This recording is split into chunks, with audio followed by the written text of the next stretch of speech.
Une grande majorité des chrétiens, frères et sœurs en Christ, le plus souvent demandent à Dieu un miracle. Il y a même des chansons dans lesquelles les gens veulent des miracles. Ils demandent des miracles. Père, donne-moi mon miracle. Et Dieu est un Dieu de miracles. Effectivement, comme la parole de Dieu dit. Mais quel est le type de serviteur que Dieu cherche? Un serviteur ou un enfant qui est juste attaché au miracle, qui pourra peut-être confirmer la présence de Dieu dans sa vie. Combien de naissances avons-nous par an dans le monde?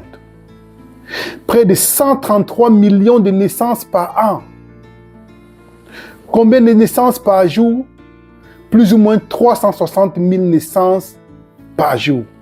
Soit 4,2 naissances par seconde sur la planète Terre. Mais ce miracle échappe à la majeure partie des chrétiens. Mais on veut un miracle extraordinaire. De même que Dieu a fendu la mer en deux, de même que dans Exode chapitre 17, il a fait sortir l'eau de la roche, c'est ce type de miracle que les gens cherchent. Pourtant, comme nous avons cité, le miracle de la naissance n'attire pas l'attention de la majeure partie de ceux qui professent être des enfants de Dieu. Et nous avons un exemple dans la parole de Dieu. Dans Genèse chapitre 5, nous allons lire ensemble les versets 21 et 22. Enoch, âgé de 65 ans, engendra Méthusélah. Enoch, après la naissance de Méthusélah, marcha avec Dieu 300 ans. Et il engendra des fils et des filles. C'est normal, comme nous avons dit. Nous avons des naissances dans le monde, une chose aussi normale. Près de 133 millions de naissances sur la planète Terre par an, je vous l'ai dit. Près de 360 000 par jour, soit 4,2 naissances par seconde. Mais regardons ce qui a fait la différence entre la majeure partie de ceux qui professent être chrétiens et Enoch. Verset 23. Tous les jours d'Enoch furent de 365 ans. Verset 24. Enoch marcha avec Dieu, puis il ne fut plus, parce que Dieu le prit.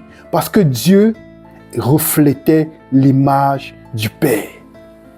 Enoch a été pris dans le ciel, mais qu'est-ce qui a causé cette transformation en Enoch?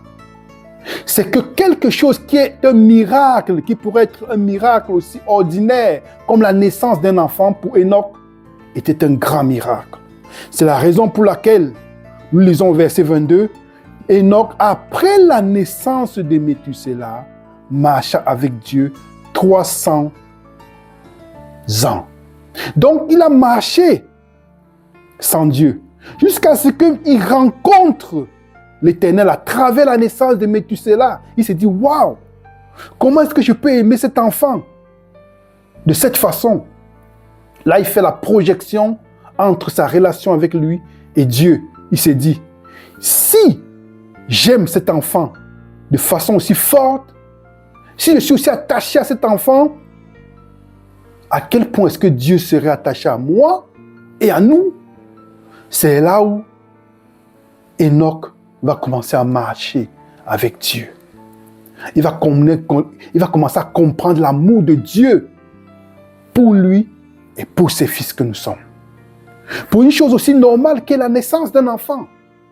Mais aujourd'hui, quand un enfant naît, le plus souvent c'est comme triomphe, c'est comme un trophée. Au lieu de remercier le Créateur qui nous a donné les enfants deviennent les idoles. On aime plus les enfants que Dieu. Mais Dieu dit dans sa parole, je vous le dis en vérité, que qui aime son père et sa mère plus que moi n'est pas digne de moi.